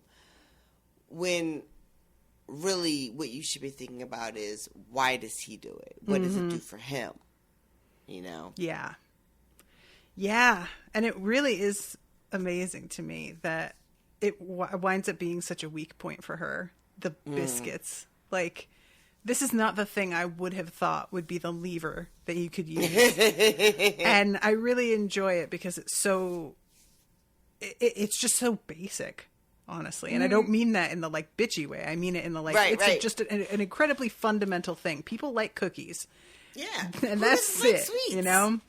And I mean, somebody who is as jacked as her, you could make her just not want to eat sweets because she's, like, extremely rigid about her eating habits. And that would be perfectly believable, you know? But I do really like the fact that her immediate reaction is not, I'm going to let this guy keep bringing me this thing. It's, I'm going to take control over where this thing comes from because I want it on my terms. So yeah, I'm going to make Higgins go and find it. Right. And because, again, like, she doesn't want him to be in the position of power. Exactly. To her. She wants to figure out how she can just do this for herself. So we go into, like, the panda lion thing, I think, in this episode. Yeah. And that's exactly her, 100%. There's also this moment with Sam where he kind of fucks up and Jamie gives him a really hard time. He's the worst. I love his fucking tracksuits, though. Can I just say? Fucking Phil Dunster is, like, killing this role. He's so good in this role. I want the tracksuits for myself, please. He's got, like, a hat that says Icon. I swear to God. And there's, like, a moment where you hear an announcer talk about, like, because there's a game later where they get beaten, like, 4-1. And the one goal that is scored... Yeah. He apparently took his shirt off and ran around, and the announcer is saying he celebrated like he was at the fucking World Cup. Right. And I really like this big fish in a small pond kind of thing because as somebody, and I'm sure a lot of people can relate, who was like in gifted programs in school, and I won a lot of awards for art and whatnot, it is such a syndrome. You really begin to overinflate how good you are because you have no comparison. And then you start to go out into the world and realize that you're good, but you're not like, I don't need to put in any work good. I don't get to make fun of people good. Like, it's just this whole energy and the fact that he responds to positive reinforcement as his girlfriend it's so good. Gives so for good. Advice later. I was just like, oh, I'm kind of ashamed at how much like this I am. If you tell me you're being a dick, don't do this. What the fuck?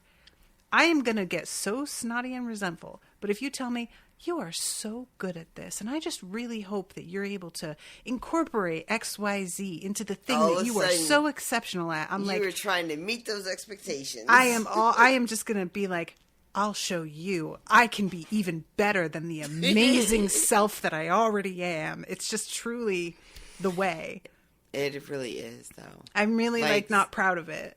Some of us really do respond in those ways, though. Mm-hmm. You know, oh my God, it's like the kind of like who.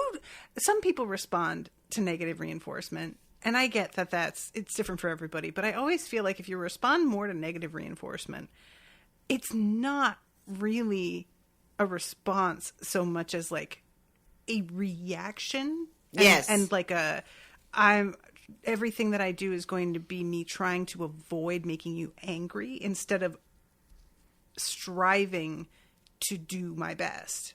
Right. It just feels like I don't know. Yeah. Whatever. And this will come up later, but like for you and I, as we're talking about it, it has a lot to do with like how we're programmed as children, you know? Like what are our like, you know, sort of what gives us positive reinforcement that makes us want to like, oh yeah, I can do that again next time to get the same sort of like positive back, you know, feedback. And it's I think carries over if you were, say, a prodigy in like football or whatever else. Like you're gonna do the thing that makes people be like, oh, you're so great. Right. You know? Right. Every time. And then you're also like your bad behavior no one's gonna talk about. Yeah, that's the thing. That it's like a really great way to just never have criticism sent in your direction. Which there's a reason I'm not reading those reviews, ladies and gentlemen. Yeah, I'm still working on that. So we have the conversation with Beard where they find out that it's going to be Sam's birthday, and he's determined to do something about that. And then we have the creation of the suggestion box, which Nate makes. And it's got a face. It's so good. And Jamie just puts his gum in there because he's a little shit. Yeah. And whenever Ted decides to sort of reprimand him and just the long look that he gives him, that is a real nice move. Just like, I'm not going to even say anything. I'm going to look at you and think about what I feel about what you just did, and you're just going to have to sit there and know I'm thinking about what you just did. And hope that it like connects. Right. And makes a difference. There's a bit right before that scene where fucking Ted is in Rebecca's office and he's saying he's going to have lunch with Higgins. Right. Over salad. Oh my God. And Higgins says, I'll Caesar you later.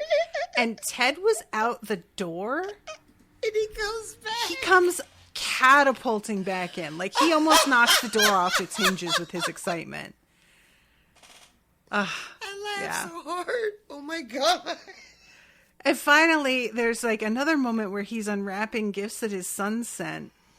And he's got this bag of soldiers, these little army men, and he leaves one for Rebecca to guard her against the fucking douche who decides to basically like pin her in front of every reporter as he tells her about this new woman who's come out. That moment was so...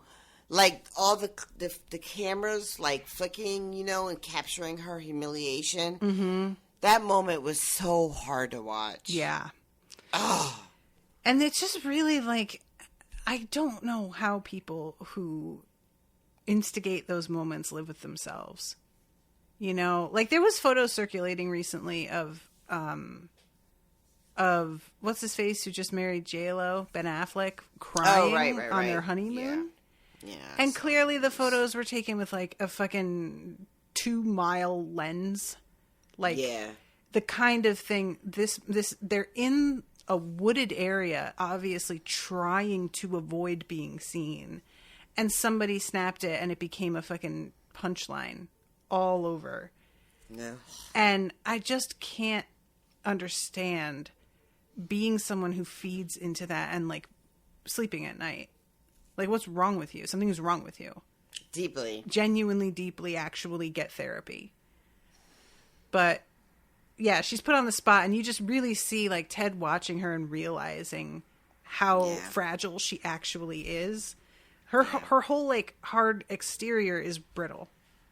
It's not armor. It's just kind of a casing. And he had such compassion for her in that moment. And we know, kind of as watching, especially after that last phone call with his wife, we are hip that something is going on. Yeah. With him and his wife, right? We don't have all the details, but it makes sense to us that he has such compassion for her in that moment, which we don't see from a lot of other characters so far. And he asks her how she's holding up when they first meet, and you see her being genuinely startled.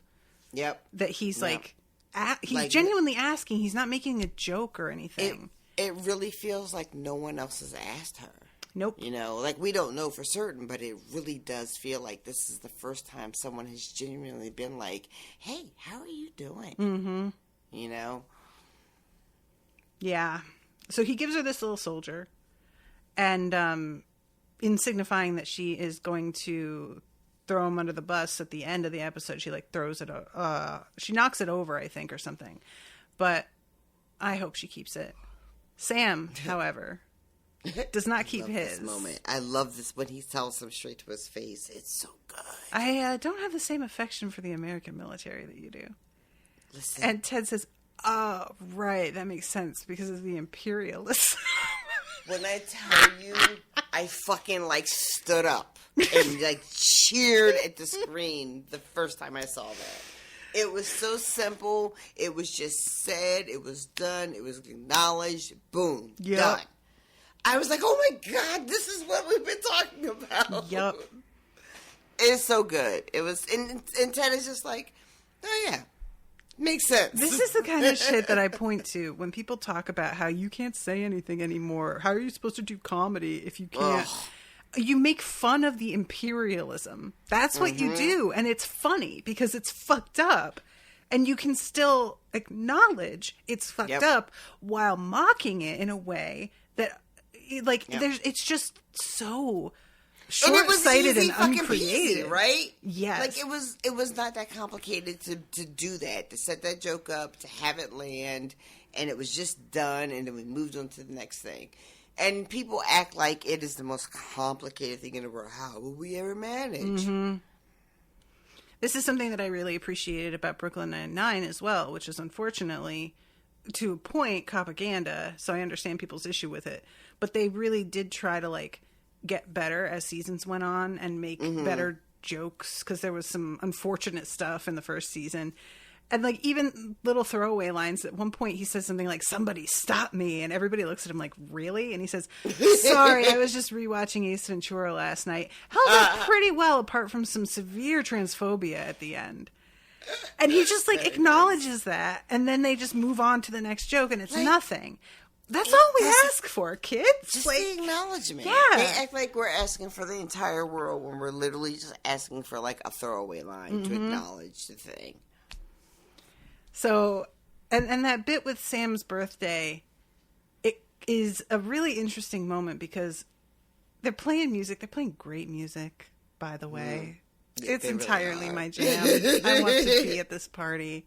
Higgins' body rolling.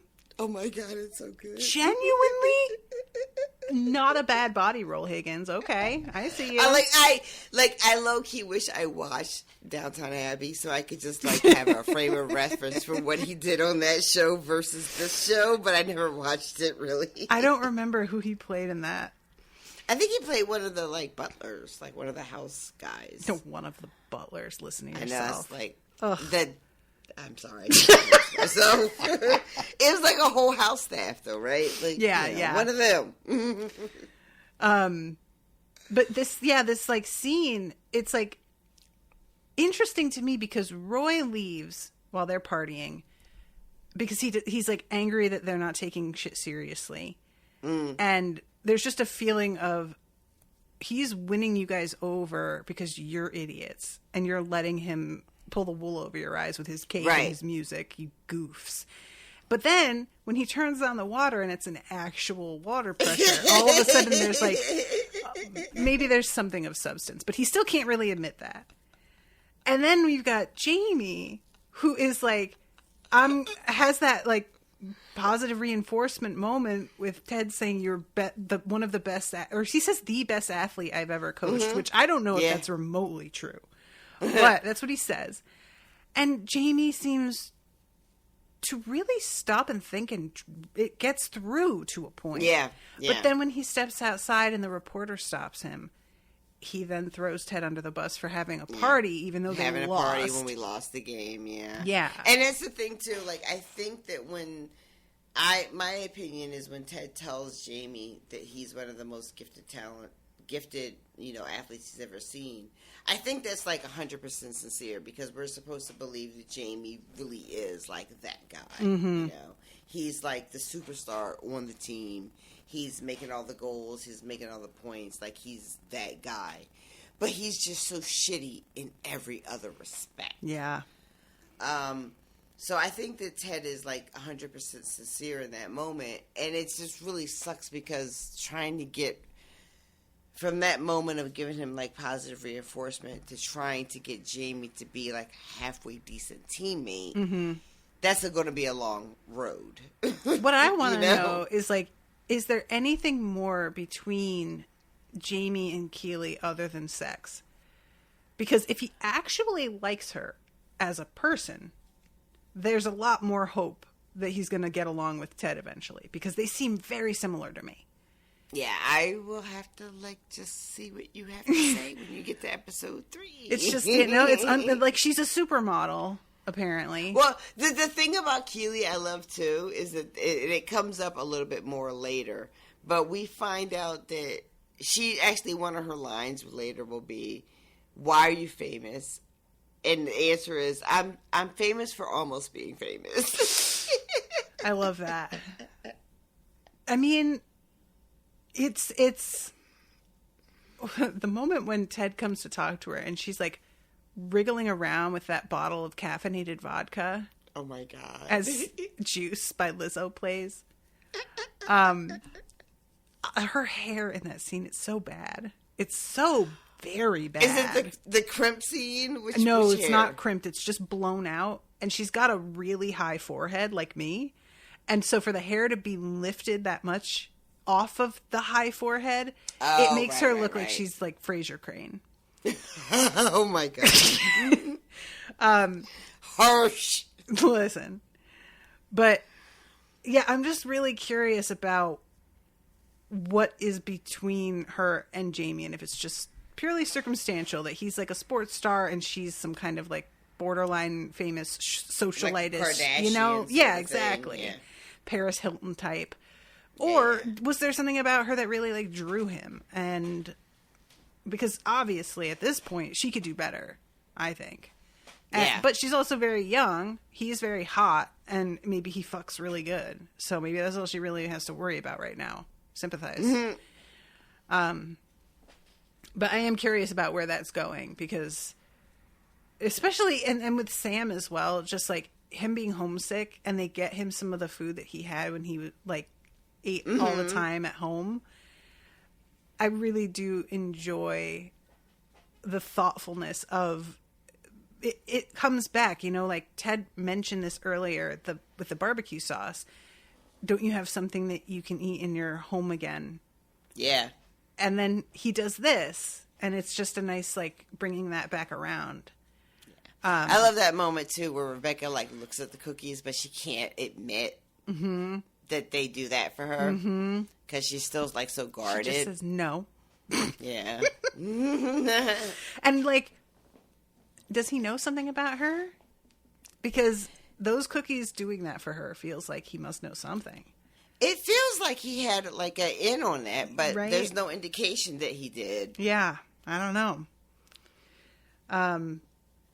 But I hope, because Sam's like performance hasn't been great, and they're sort of putting that down to him being maybe a bit depressed. He's homesick. He maybe doesn't have that many friends on the team, or isn't just like, the team just doesn't really seem to have that much camaraderie, to be honest. At this point, no, not at all. The team is like super dysfunctional. Yeah.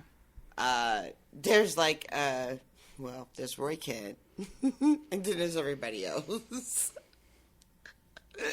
Roy feels like the guy who should have graduated 3 years ago. But he's still, and some shit happened. He's still like in junior or senior year, and for some reason I'm still like super hot for him, and I'm like, oh yeah, he could get it. Either he's like 25 and he's still a senior. Yeah. Problematic. This is the kind of thing that can go either way. You could be like him and be angry because you're stuck with these idiot losers. Or you could be like Jamie and think that... And Jamie, like, don't get me wrong. He clearly can back up his shit. But there are dudes, like, who act like Jamie when they're the oldest one in the class. And everybody, for some reason, admires them, even though they have made some poor choices that landed them where they are. But everybody treats them like they're really cool and admirable. And it's just... This was my high school boyfriend's older brother. He, like, dropped out for 3 years... And he came back to finish his high school education when he was like 20. After 3 years? Yeah. It was a weirdly long time. So he became a sophomore, I think, or maybe a junior when he was 20. And everybody kissed his ass so bad. Even the teachers. Because they were just like so admiring that he decided to come back and set it right and finish what he started. Just that kind of attitude. It's a redemption story, so then we all were like on his, I gotcha. And, you know, on the one hand, I understand that, but on the other, he was truly treated like a fucking celebrity. And it was not, the guy, he was exactly that meme about how Joe Rogan is what happens when you get the high guy who talks about how aliens had cell phones in Egypt. It used to be my older brother who lived in a basement with the black light posters. Exactly. That is who he was. His name was Joe. He was not bright.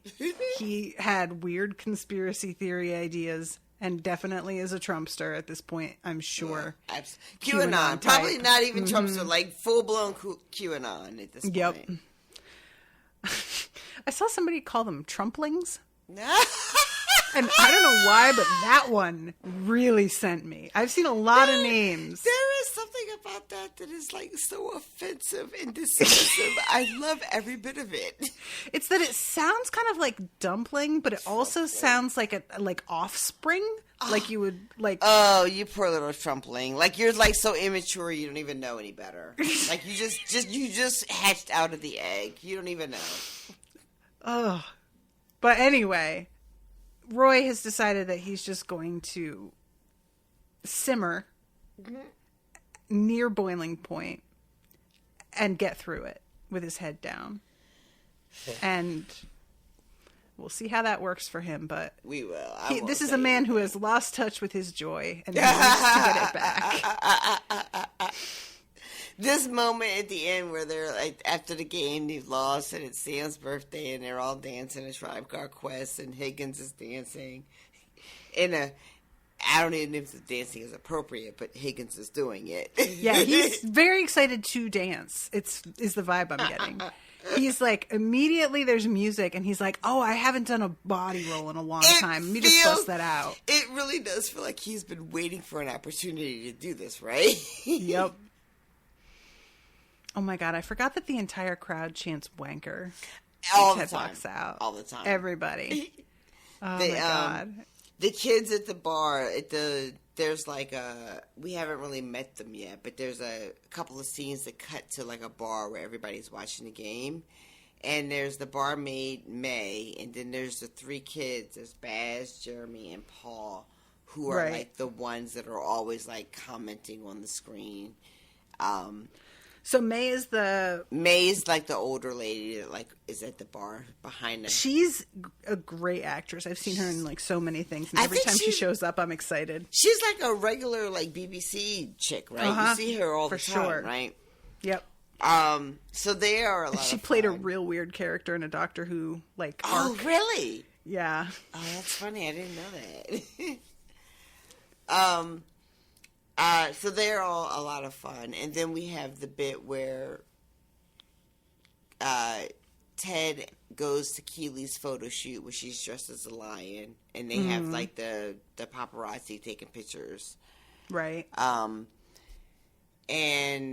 I think the episode ends with Rebecca kind of seeing news about her ex-husband and whatever, like, young, like, girl that he's like, you know, out and about with.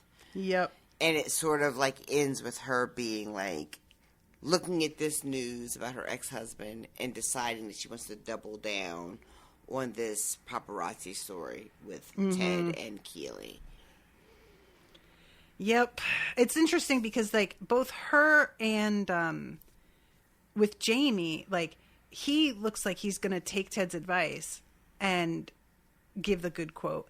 And it's not until he actually sees a couple of the opposing team walk out bragging about how easy it was to win and that he has to stop and be like, no, fuck this guy. Yeah. So I kind of appreciate that there's, like, external circumstances for both of these people where they, like, have a moment of maybe he's gotten through and they just can't quite get past their baggage, their thing that tends to just get to them. They're in the middle of some, like, petty, like, bitterness, and they want to be better, and you think that they might, like, you know, transcend it, but then they get kind of, like, bogged down in like the pain of it, and that's what causes them to act in this way that is, we're hoping, not part of their character.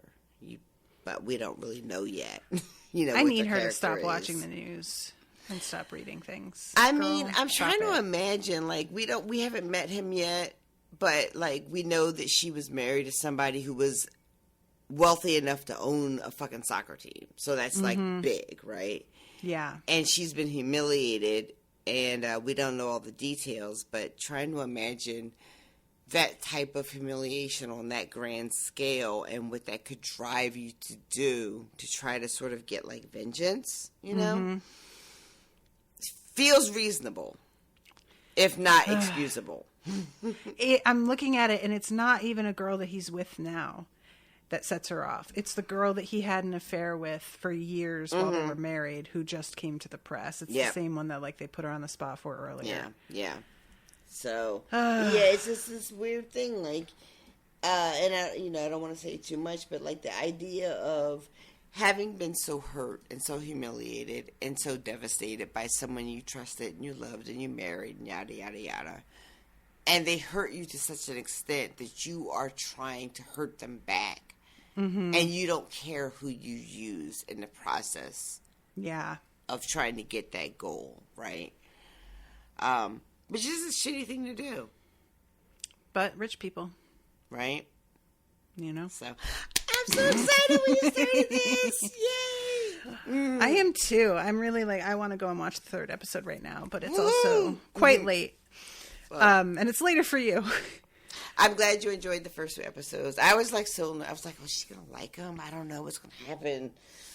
I knew that when you were this hype, I was like, of course I'm going to like it. It's not a lot of things that get me this excited, right? It's like me with Succession. And just being like, please watch it. I'm begging you to watch it. And then I finally watched it, and I was like, bitch, girl, why didn't I watch this already? I know. I wish so much, in a way, that I didn't succeed in getting you to watch it so that we could cover it. But also, I needed to talk about it immediately. It's so good.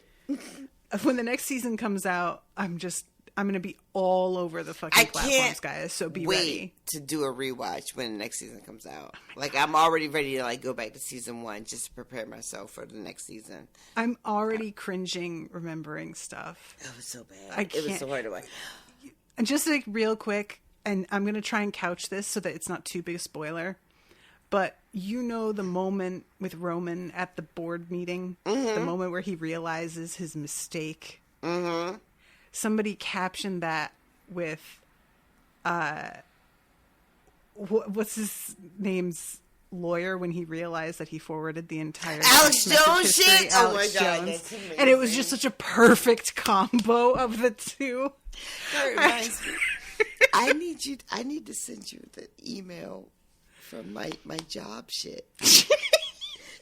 So you know how I was telling you, like, the outgoing CEO and all the boardroom shit and all that shit happened, right? And he kept trying to crash the meeting so we couldn't have the employee meetings. Yeah, guys, this story. So, like, the last day, his official last day, he sent an email to all the employees, and it was like a cut and paste job because I don't think he had access to the employee email anymore.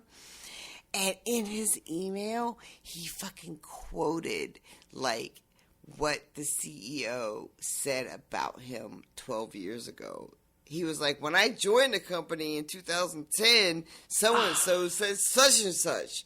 But I guess it's all different now. It was... Oh, my God.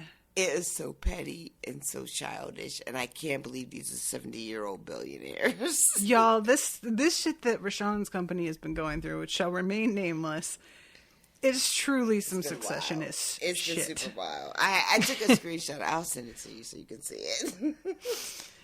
But yeah, guys, reminder, the next recording will be live for $10 patrons Thursday at... Actually, when I say Thursday, I should say what the actual date is, but it'll be at 7 p.m. Central Standard Time. I don't know what time that is in your time zone. Figure it out. And let's see, the 18th. So come and join us if you are able to.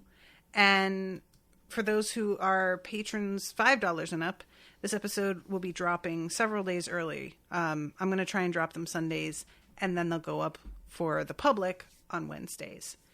So, yeah, I'm pretty excited. I'm so excited. I can't contain myself. I'm so excited. Oh, I know you're going to love every minute of it. Okay, I'm done. I'm seeing you, like, wriggling in your chair in your mind's eye right now. All right, but I'm going to calm it down. Everybody, hope you enjoy this, and we will see you next week. Until then, toodaloo, motherfuckers. Bye, guys. No, my hands won't be tied down, and I will not lay them down, 'cause I can finally see the truth. So simple but so clear, accepting the notion's depths were out of reach for me and you. If you're coming up for air, breathing in, you know I'll be there when you first begin. And when everybody's telling us we have no time, we'll prove them wrong again. That was an Unspoiled Network podcast.